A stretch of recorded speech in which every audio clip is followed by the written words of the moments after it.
I'm going to take my badge off too. So hopefully nobody...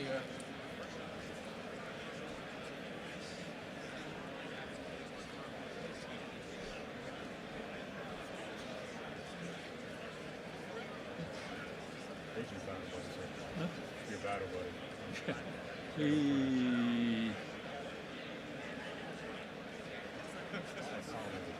I don't know.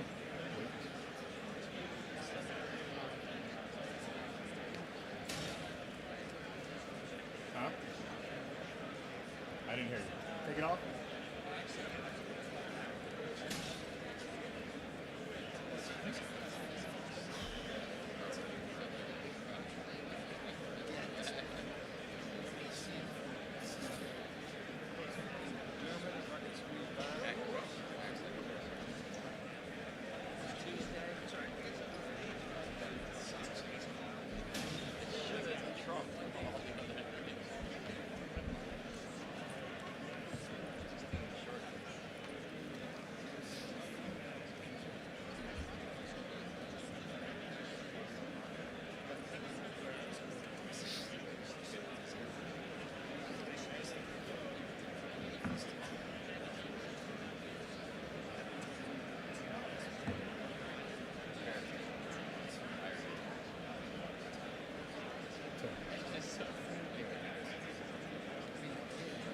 See it?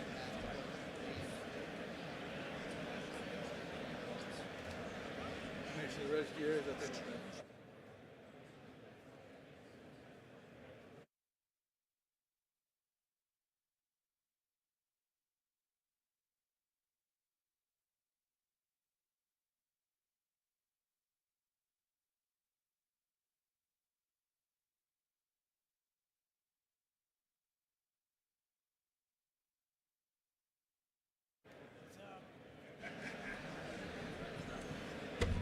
They're recording this on YouTube. Okay. Huh? I said they're recording it on YouTube later for your Okay. for your yearbook. Good morning.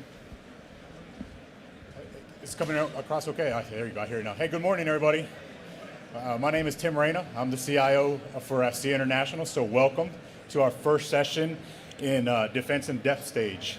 This morning, I have the honor of introducing our moderator, and today's theme is Posture for Purpose, Marine Corps Basing and Partnership in Indo-Pacific.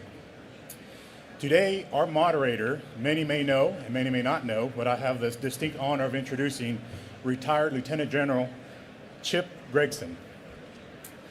He has an amazing career, started off in 1968 from the Naval Academy, participated in Vietnam War. He retired in 2005, and since 2005, he's had some pretty nice positions, and one was the Chief Operating Officer for the United States Olympic Committee, right? So I'm pretty sure that's pretty special to your heart right now, sir, going on with the Olympics going on right now. He has an independent consulting firm that he runs, and he's here supporting the Asia-Pacific region as well. So, sir, I know there's a lot more to say about you, but that's what we have for now. I'm going to turn it over to you, sir, so you can moderate our panel. Welcome, sir. Thank you, sir. Good morning. The order of march this morning is going to be, I'm going to make some additional remarks, and then I'll turn it over to my partners here for comments, and then it'll be free fire zone for you all on questions. The basing issue is not about heads and beds. It's about widely distributed operational maneuver throughout the first island chain and beyond, setting conditions in the theater, strengthening deterrence, and reassuring allies and friends. We must be widely distributed, operationally resilient, and politically sustainable. Littoral or littoral, depending on your preference, mobility and agility across the air, land, sea interface is as essential as locations.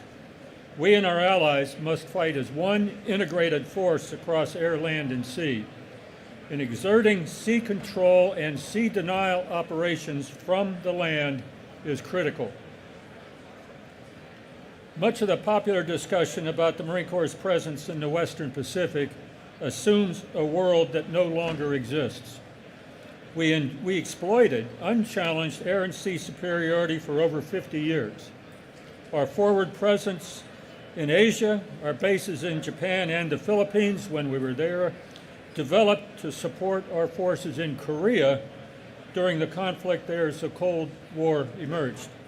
In those days, the Soviet Union, North Korea, and China had no appreciable capability to project force seaward. Japan was our sanctuary. In the dynamic maneuvers of the first year of the war in Korea, our fleet offshore was called the foundation of all our successes and the salvation of our disasters. The war in Vietnam similarly supported from offshore without effective challenge. Total air and sea control allowed us to go where we pleased and stay as long as we wished. Japanese politics over the years rejected collective self-defense for Japan, despite a 1957 Japan Supreme Court judgment to the contrary. Our mutual security with Japan had Japan defending itself, while the U.S. was obliged to deploy as needed to ensure regional security. Thus, Japan became a place we deployed from, not a potential combat theater.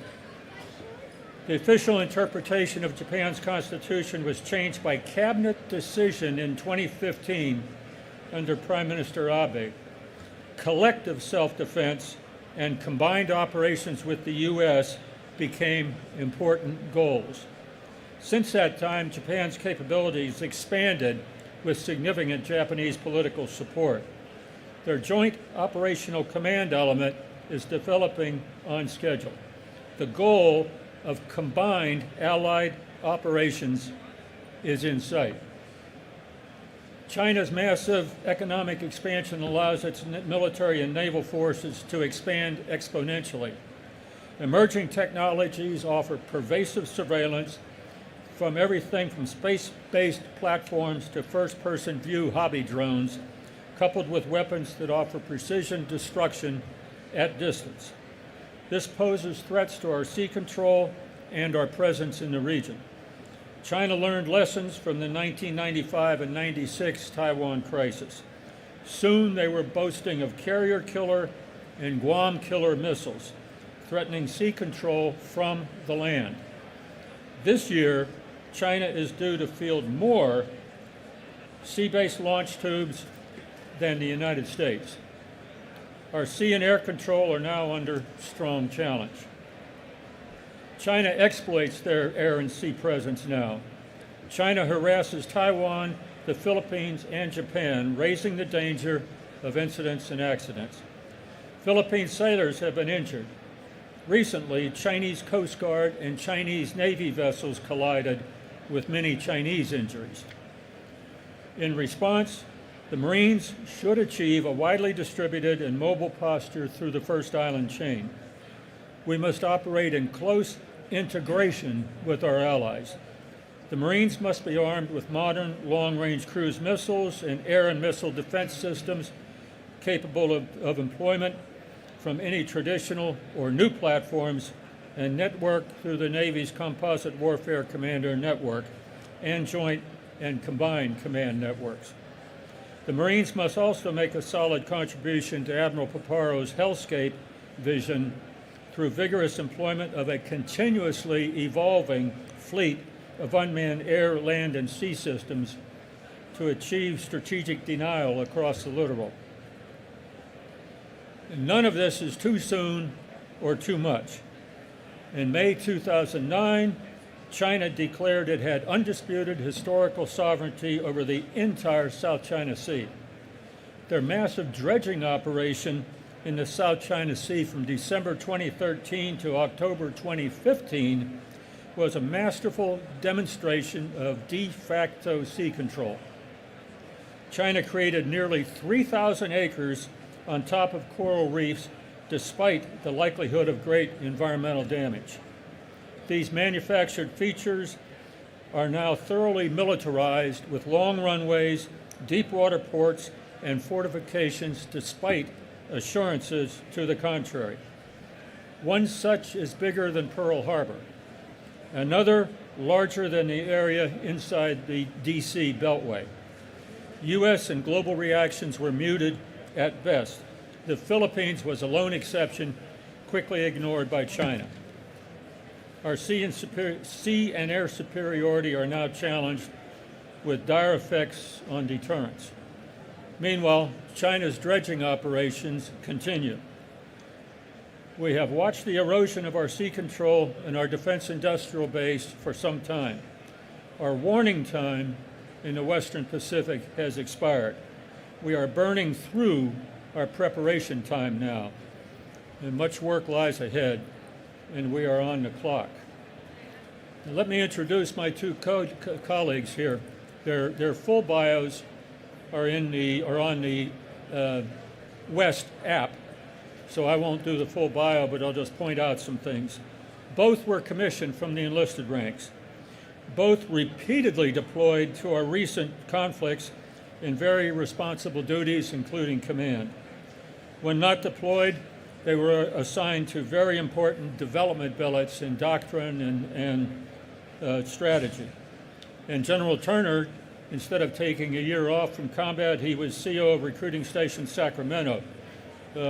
Hardly a peaceful, restful time in a pass-fail environment on recruiting. Colonel Alvarez, or Rake as it says on his name tag, was deeply involved in the transition from the CH-46 to the MV-22. Motts, our Top Gun, is where he served as an instructor, and we talked before we got up here about trying to get Tom Cruise to do a Motts movie.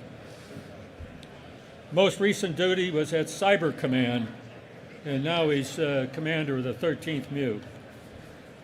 Thank you very much. Roger? All right. Thanks.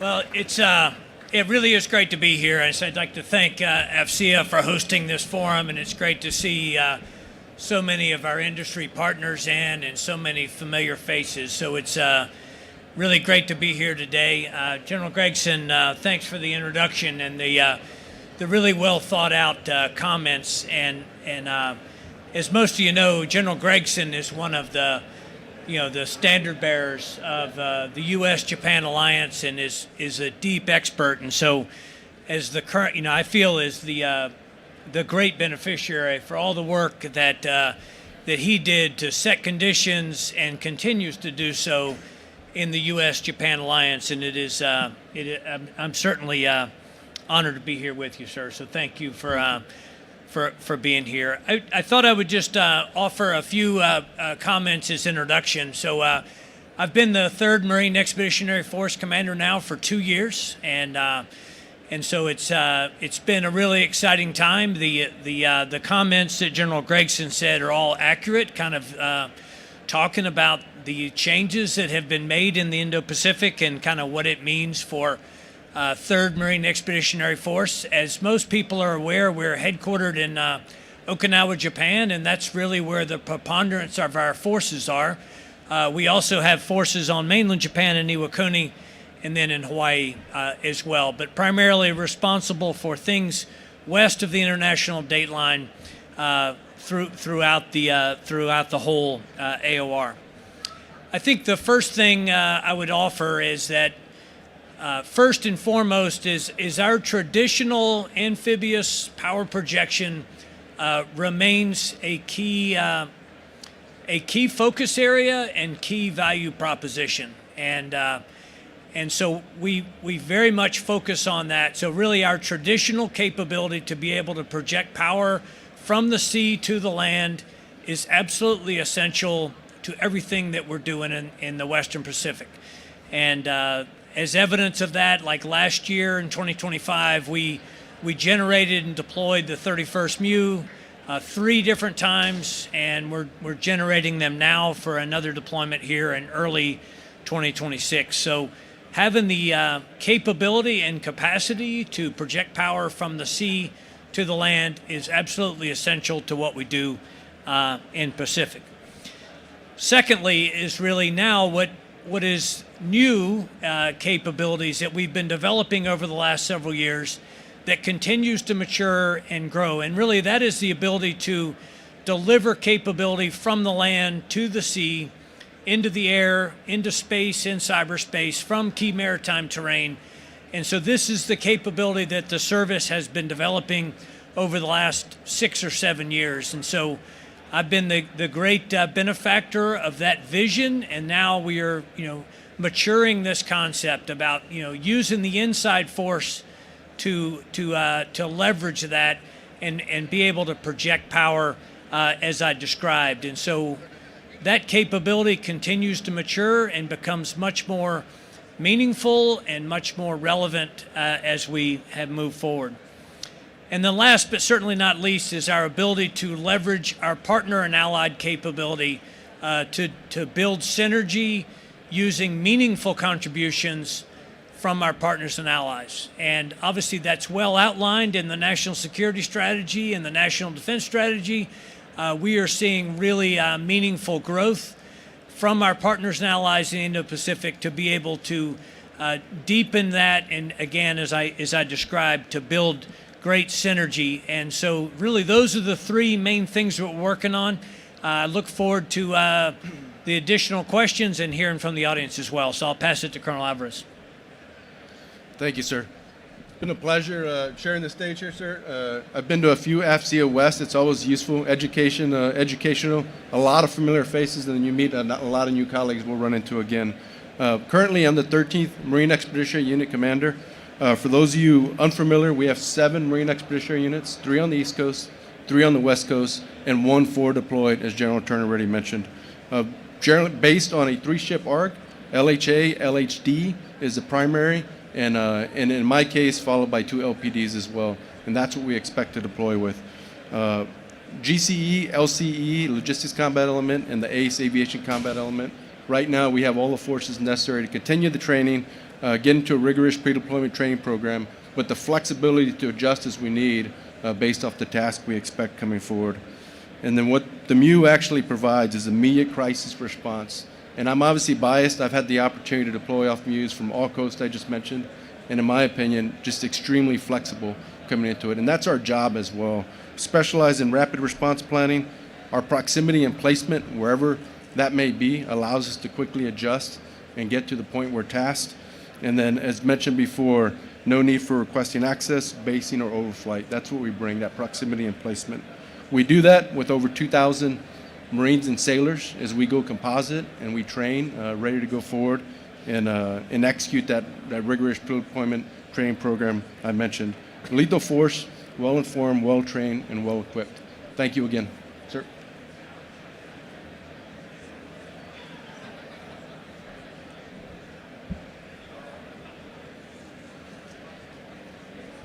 Here's a question to get things started for either one of you.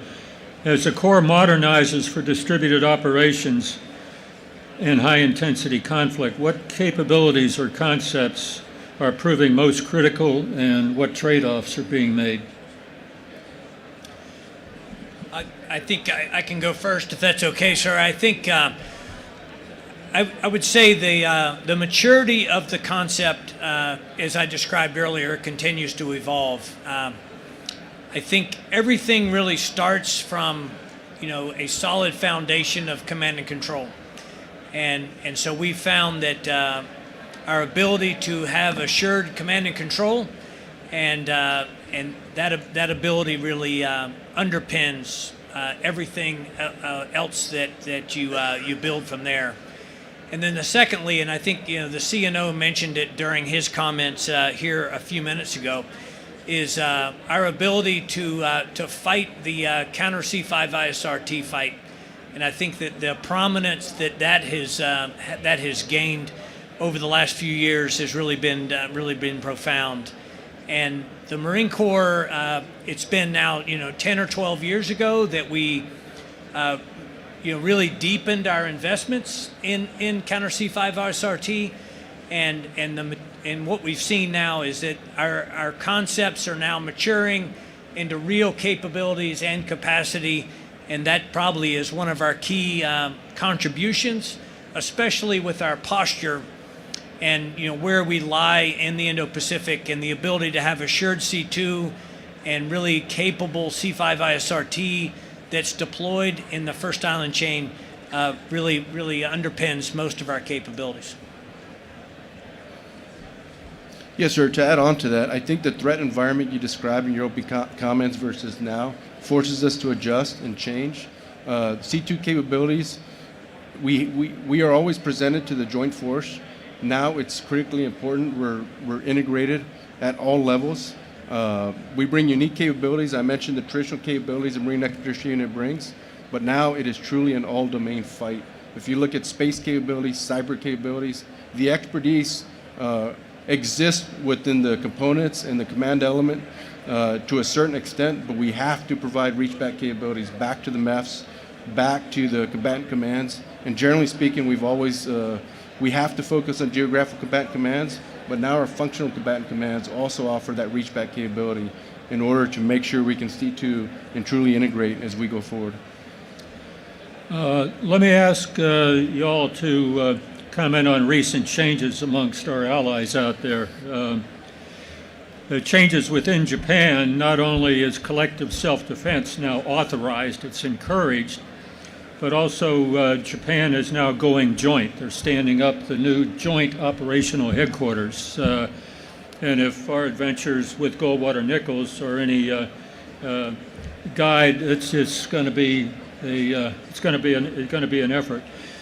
The Japanese and the Philippines have signed mutual reciprocal access agreements, which means we could have Philippine forces training in Japan, Japanese forces training in the Philippines, and the Japanese have gone further and they're signing a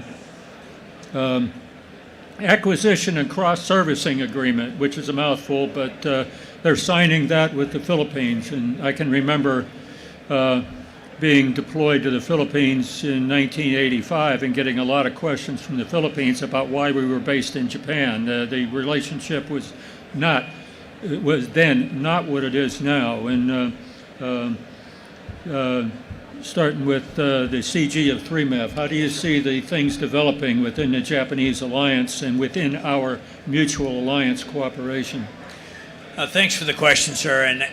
And I think a lot of the things you described are totally accurate. In the last several years, we've seen really profound changes with the Japanese.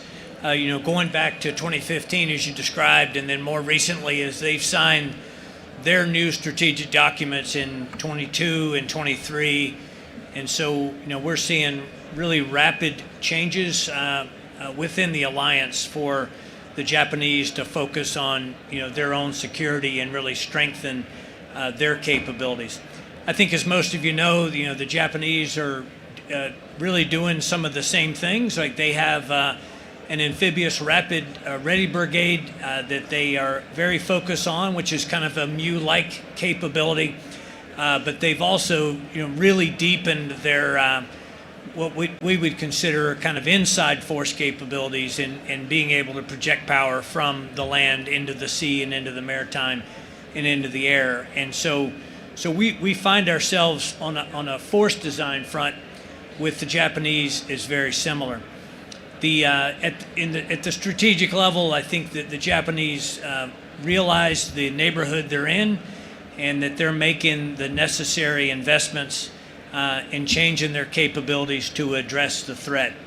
I think similar in the Philippines, they are on a similar path, and we find them very thirsty for both our amphibious capabilities and also our stand-in force capabilities to create that synergy across the first island chain. I think, as you described, the changes in the reciprocal training agreements. So this in May, when we do exercise Balakatan in the Philippines, that we're going to see the Japanese deploy forces to the Philippines and participate in really a meaningful way. And that really is underpinned by their recently signed mutual access agreement.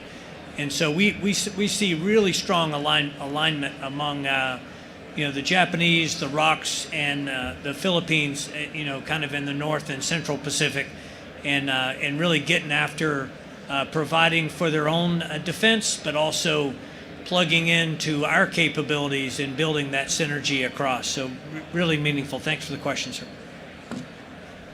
Sir, just to briefly add on, shared interests. It's interesting. A lot of the exercises we typically worked with in a bilateral manner. Now they're across the board, and many countries participating. So it's exciting to go take part in that, and at the same time continuously get better and better. It never changes, and I think one of the challenges I look forward to is in these relationships is information sharing, which we can always get better. It's a challenge we work on. We've gotten better, and we'll continuously get better. Do we have any questions from the audience? Jim Strzok. Ladies and gentlemen, good morning. So many years ago, we developed the Afloat Maritime Prepositioning Ships program in the early 80s. And the purpose of that program was to simply compensate for shortfalls in strategic lift. It served us well in the first Gulf War. It served us well in Iraq. In the mid-90s, we did a lot of work with the Korean plans to close the squadrons into Korea to support the introduction of OneNEF.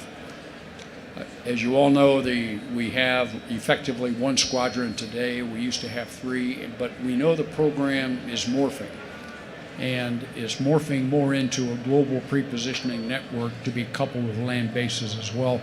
So I'm interested in your thoughts on how you see concepts of employment for afloat prepositioned forces going forward, given your current force laydown in the Pacific Rim. Thank you.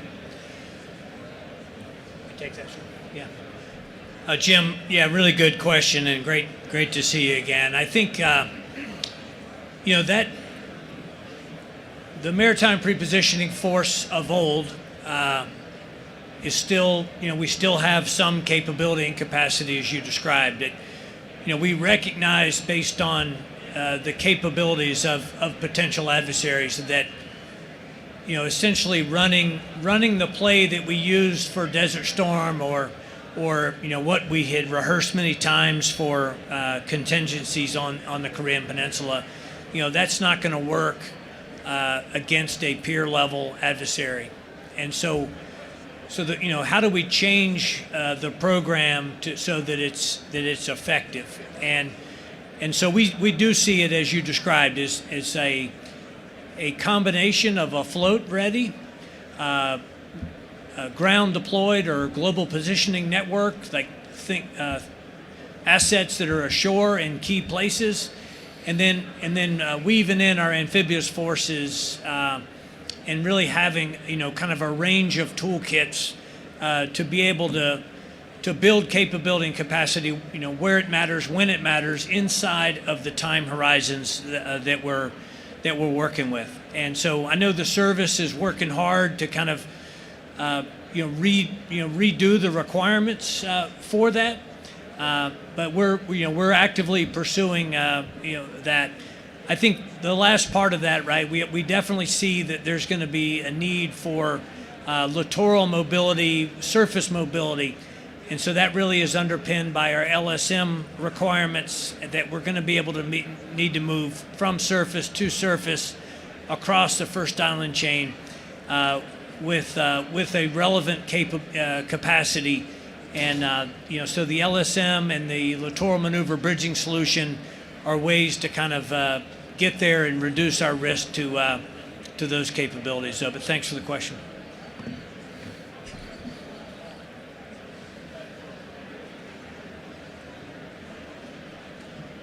Gentlemen, man, this thing works.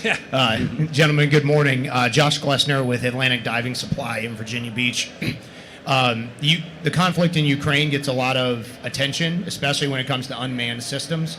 That's my specialty, and I wanted to maybe hear your thoughts on how unmanned systems are part of the role of the third in that theater, and what challenges you have had in procuring or fielding those types of systems. No, thanks. Thanks for the question. I think we absolutely see that unmanned systems have a tremendous role.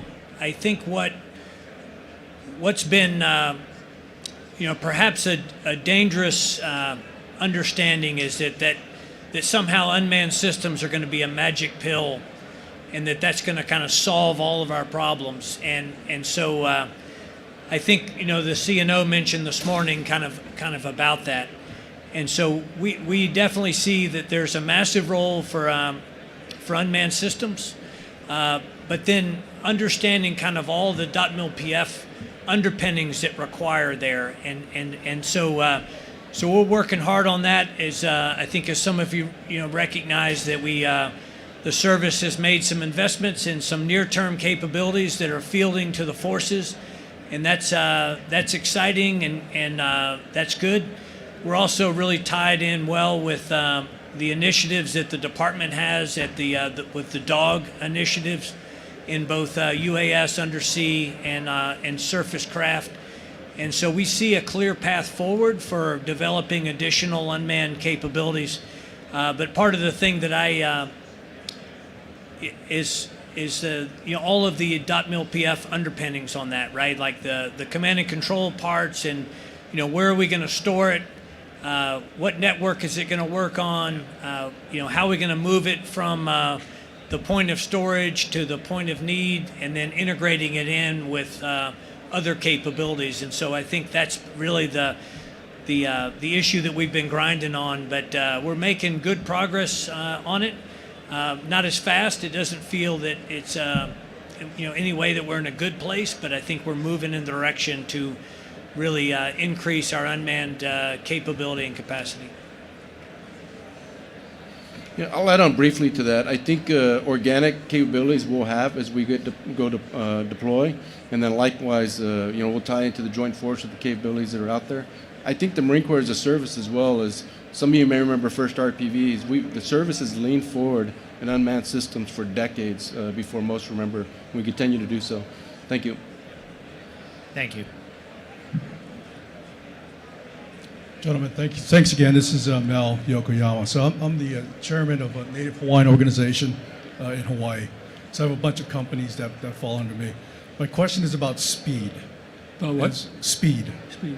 So you're 6,000, gentlemen, you're 6,000 miles away from CONUS, and getting stuff from industry to you takes time. And the question, my last deployment with the 11th MU was about 16 years ago, with Colonel Greg Olson back then. And that R2P2 process, how can we take industry's technology, artificial intelligence, additive manufacturing, space, cyber, and give it to you as a MU commander to be part of the R2P2 process? But if you had to pick one or two, which of those two technologies do you want today? Oh, thank you. Take your first cut, sir. Go ahead, please. Yeah. All right. If I had to pick one of the two technologies, I'm going to think about that for a few hours and not answer that directly right here because it's challenging by itself. Logistics sustainment by itself, it's obviously a complex topic, and that could be it could be the topic right now for the next couple of hours. So I appreciate it. I purposely stayed away from the last one as I was thinking coming onto it. R2P2 rapid response planning we have to do, and how we sustain it is challenging. I think organically we go out with the capabilities and the sustainment we need for a fixed period of time, and then how we sustain it is a challenge. The difference is while we all want to go out, aggregate, and we retain that capability to stay aggregated and make the sustainment perhaps with less variables, I would say, is while we're prepared to get tasked and have to place nodes at different sizes and different elements, that becomes a harder challenge. So I think just like we have to be flexible, the system as well in support of it has to remain flexible, whether from within our traditional supply means, and then external as well. So any creative ideas obviously welcome. Sir. Yeah, really great question. I think maybe I just want to kind of hone in on, the things that concern me most, right, is our ability to sustain ourselves in crisis and conflict. So I think as we look, as you described, the distance from CONUS to the first island chain is vast, and the ability to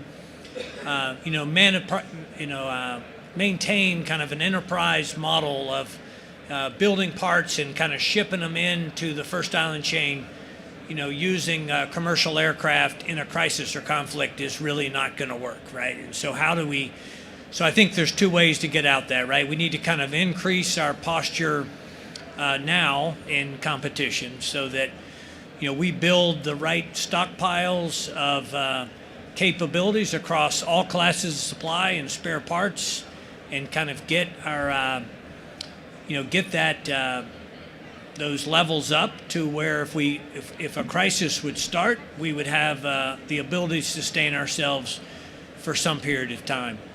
And I think the second question you ask about is about additive manufacturing. So we think that additive manufacturing is absolutely part of this, and so our ability to produce parts at the edge is really important. But as you all know well, there's obstacles to that, right? And so the service has made some pretty good investments in additive manufacturing, but getting access to the data rights for the parts to be able to produce them at the edge, and so kind of working through that. So I think there's great opportunity for us to work with industry on kind of increasing the supply that we have on hand now, but then the ability to produce at the edge in a time of crisis. And I think that's kind of the model that we need to get to. But we would certainly appreciate great cooperation from our industry partners on that. It's really valuable that we be able to do both of those things in a crisis. Thank you, gentlemen. I was hoping Colonel Alvarez would say artificial intelligence replaces PowerPoint for R2P2, but thanks. Absolutely. Well, on the artificial intelligence thing, we discovered with the F-35 that it collects more data than we'd ever been confronted with before. And if you don't have an AI layer in there to at least get it from data to information, then we're not going to be able to do it. The other thing, as an editorial comment, I'd like to say is the 6,000-mile distance is really important. And if you look at the map, there's an awful lot of island communities out there. And personal opinion, if we don't start paying attention to these island communities and establishing presence, both diplomatic, legal, political, as well as military in these islands, I know who is going to be there. And it'll be a repeat of 1942 when we discovered we had to fight our way step by step across the Pacific, and shame on us if we don't take care of this now. Third comment, I just saw this morning that Headquarters Marine Corps put out one of these bulletins, and they've created a fellowship program with all sorts of qualifications from corporal on up to captain to investigate some of these new technologies and figure out how it might be applied. So asking people like Frank Hoffman and I on the back nine to think about this stuff is not as productive as getting an 18-year-old up there who knows how to deceive the system. So, end of editorial, thanks. Yes, speaking of unmanned vehicles, this gentleman represents a company that can be a partial answer to our logistics challenge. Thank you, sir. Ben Galindez with Bulwark Dynamics. We're designing and building USVs for the contested logistics fight in the littoral arena. So I think it's great that Department of War is encouraging industry to take the system, UAS, radio, to the soldier, sailor, Marine, and have them work with it. Question is, do we just go as industry and call the battalion headquarters, regiment headquarters, say, hey, we got this new tool for you guys to use, you can play with it, coordinate directly? At what level should we coordinate with? Battalion, regiment, company? Second question is, one of the challenges we're seeing is there seems to be a disconnect between what the labs want as far as requirements go and what the war fighters, the end users want. Is there something industry can do to get them to, bridge that gap? Thank you. It's great. None of us up here represent industry, and we got a question about that. Maybe we can get a volunteer from the audience to jump on that question. All right, well, I'll give it a try. We need to generate need identification And we can do that through exercises. How long can you have a squad, platoon, company, or whatever operating independently before you have to worry about medevacs and all the other things, and then figure out how we're going to do this? I really don't have a better answer for you for that, but maybe somebody else will.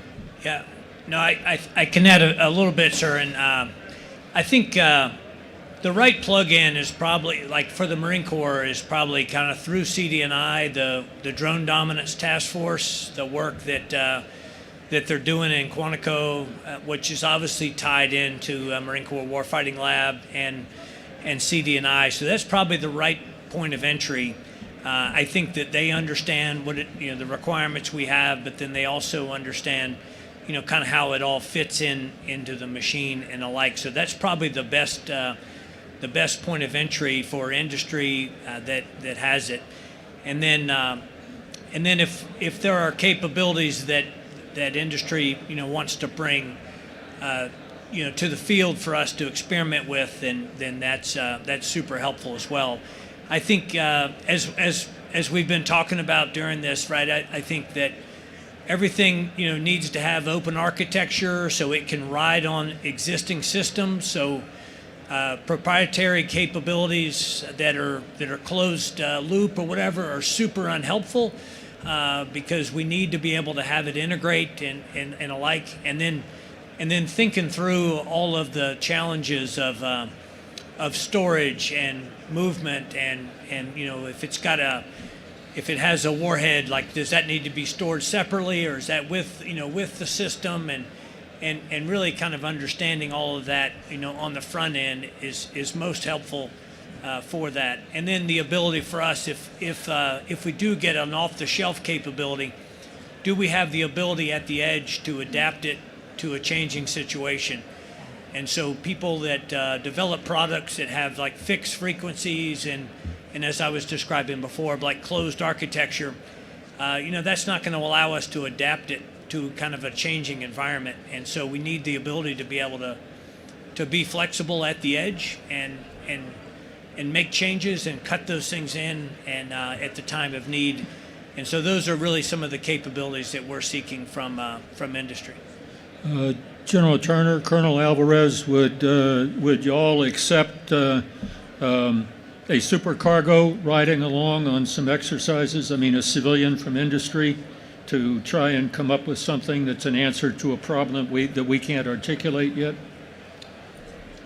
Yes, sir. I think in some respects we do some experimentation now, and in working through MEF and working through industry. There's venues now in which we do it, and to the original question is how do we get it like. If as everybody looks behind themselves, I'm looking out here. This is a great venue just to keep everybody informed and educated what's going on. We'll work the correct processes to add on to it, but just staying informed and educated. Thank you. Yes, sir. Good morning, gentlemen. My name is Rich Halverson. I'm in industry with a company called Frame. Retired naval intelligence officer who had an opportunity to deploy out of Mindanao with the JSOTF. But I'm really thinking about basing and seeing how China is increasingly operating under the principle that populations are key terrain, and through economic warfare, their BRI, through propaganda and information operations, trying to influence populations to see China as an inevitable or preferred partner long term, and how that may undercut our basing. So really what I'd like to ask is, how do you view the challenges and opportunities to develop a fuller picture and understanding of the human domain, and how kinetic, but certainly non-kinetic effects in the battle space are impacting your long-term basing posture? That's a terrific question. I'll take a crack at it. I mean, so we're very firmly in that space, looking at the cognitive domain and kind of how we sit in it. I think that what we've seen from various adversaries or potential adversaries in the Pacific is that these efforts aren't working really well for them, and so I think that in some ways their approach has been negatively received by our various allies and partners in the Pacific. And so I think that what we're seeing is that, particularly with the ROC, Japan, Philippines, Australia, and others, is they see the approach that is being taken, and it's really not well received by population. And I think as you've seen, really unfold over the last couple of days in Japan is a much more security-minded populace that is clear-eyed about potential threats and their willingness to support it and support the alliance. And so, despite the efforts of folks, we're seeing that those narratives are being broadly rejected, and that the populations have a much more realistic view about their security and the future of it. So that's what I would offer. Thank you, sir. I'd add one small factoid on top of that. Repeatedly in polling done throughout Southeast Asia, Japan pops out as their most favorite neighbor. By contrast, we're number 12. So as far as countering the Chinese message in the ASEAN nations, I submit we can do worse than join forces with our Japanese friends, because they've got the credibility down there. They invest time and money down there, and as you might agree, we don't. Thank you, sirs. Hi, my name is Meizo. I represent AFCEA for the Texas chapters. So we work with a lot of emerging technology companies in Texas. And this is always being a question for, as we continue to see the rapid development of the emerging technology. And to gentleman's earlier question, how do they get in? But my question is, what is the rapid acquisition pathway once they are able to demonstrate the capability in working with MAFA-PAC and U.S. Marine Corps? As we look at across DoD, this year the DoD leaders is really opening up to the CSO and BAA contract vehicle should really help to fast track acquisition. What is the MAFA-PAC and Marine Corps' answer? Is that Project Dynamize? Is that other acquisition pathway that we should be focusing on? Yeah, I'll take the first crack at that and then go to Colonel Alvarez. I think that the best plug-in with the service is kind of what I offered before, is through Marine Corps Warfighting Lab and through CD&I and our partners that are here from Systems Command and PEO Land Systems. I think that's really, the venue for industry to connect with the service, rather than connecting to the fielded forces who, anyway. So I would say, connecting to the services, combat development professionals, acquisitions professionals, that's the best venue to do so. And then as you described, there's lots of change in the system with, new approaches to requirements and new approaches to acquisitions. But I think those would be the plug-ins to kind of get to us. I believe that they understand kind of the problems we're trying to solve at the tactical edge, and that we're well represented by our service apparatus. So thank you. Okay. Yes, ma'am. I'll contribute from a different perspective on this one. I think with the Marine Expeditionary Units going heel to toe, trying to keep a continued presence around the globe, we benefit from systems and weapon systems to keep everybody well equipped. I think one of our responsibilities is to provide assessments and critical feedback to make everything better across the board. I think that's where we play into it. And then at the same time, just aligning everything we do with the campaign objectives from MAR4PAC, the fleets, through Indo-PACOM, or every command we go, just because of the turn cycle as we go forward, deploy for a certain period of time and come back and pass the baton to our playmates. Thank you. Good morning. My name is Tim Keppel. I have a small company called Marisoc, and I'm 100% focused on littoral mobility in the Philippines and the archipelago.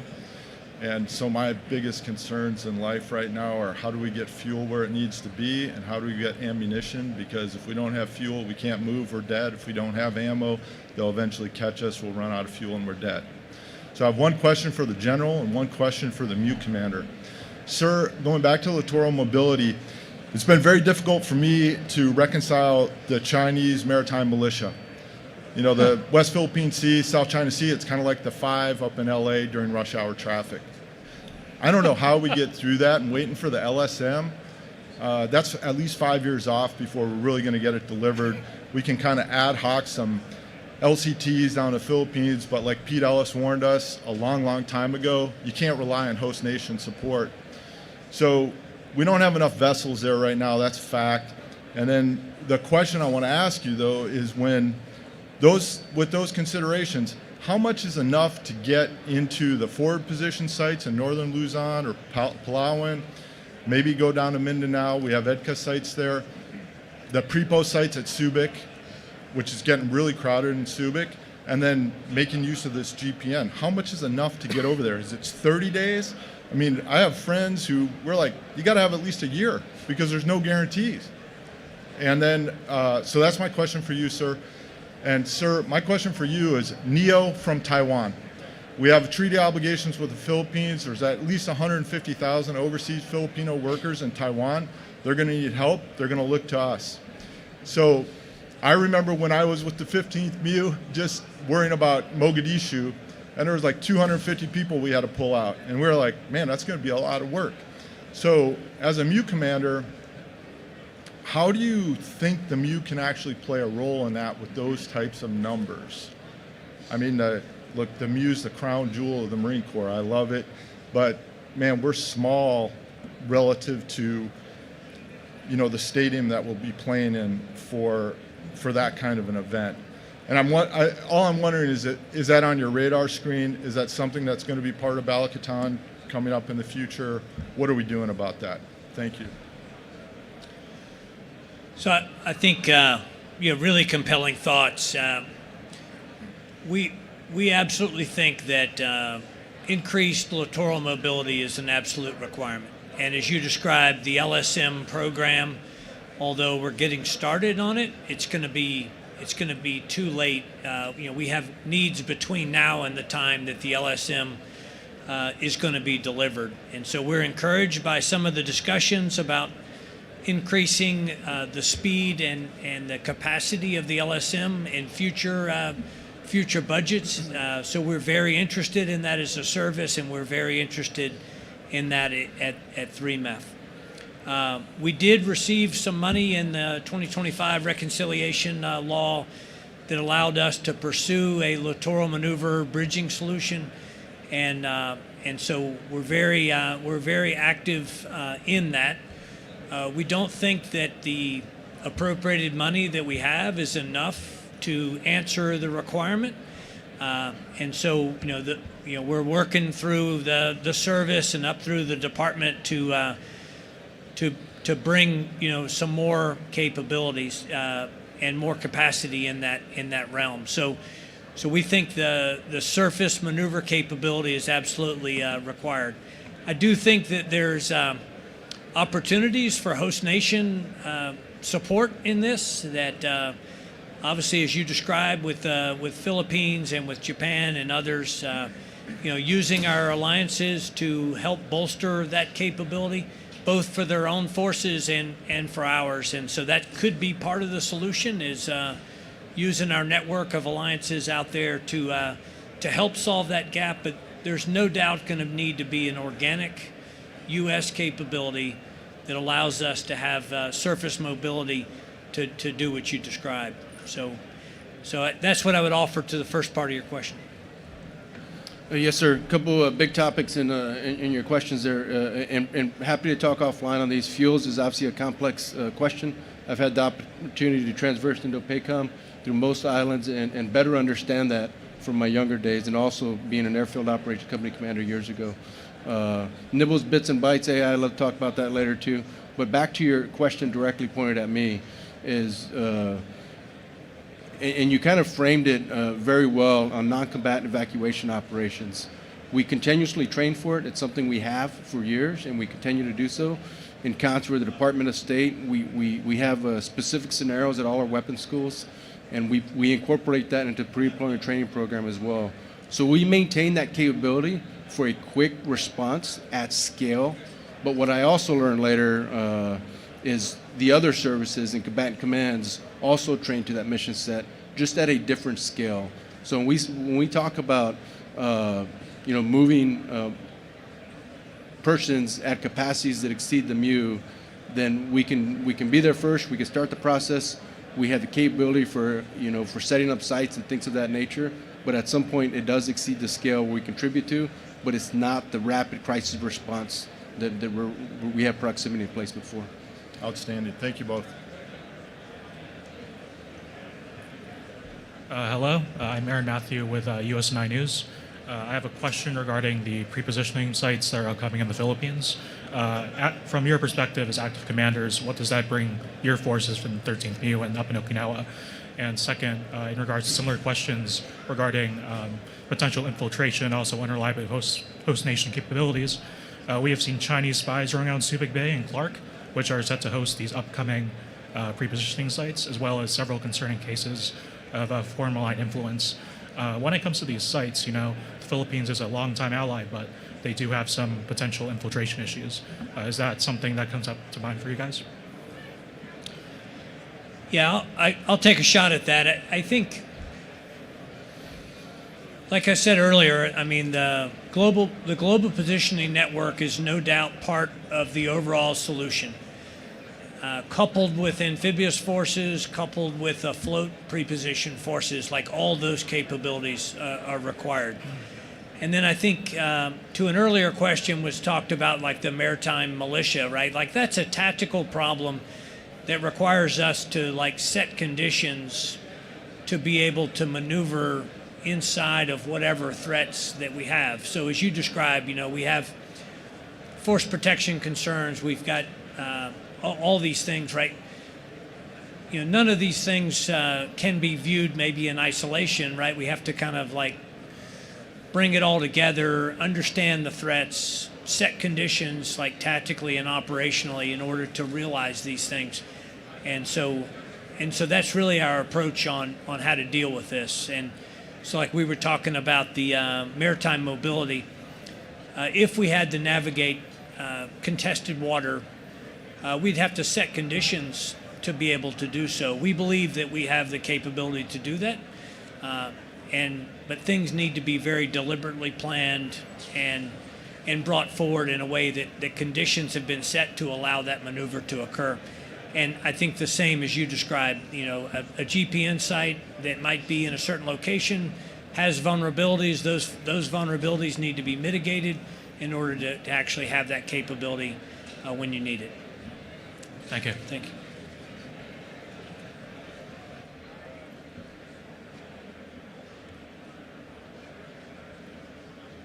Going once, going twice. Thank you all very much for your attention. Thank you for your questions, and we'll be hanging around if you want to ask a question quietly. Thank you. Thank you. Hey, so just 30 more seconds, a little quick admin notes. So we are recording these sessions, so if anybody has want to go back for your notes and go back to listen to that, go to our YouTube channel for AFCEA International and you'll be able to see these. Sir, gentlemen, thank you for participating in today's event. On behalf of AFCEA and the Naval Institute, we'd like to present you with a book that we have here. It's called American Firepower, Amphibious Assault from Tarawa to Iwo Jima from Chris Helmore. Ladies and gentlemen, the official portion is concluded for now. We have lunch that's going to be starting here in the next 10 minutes or so, and we want to thank Plexus for today's sponsor. So thank you for attending today, and as the General said, they'll stick around for a little bit for some one-on-one Q&A. Thank you.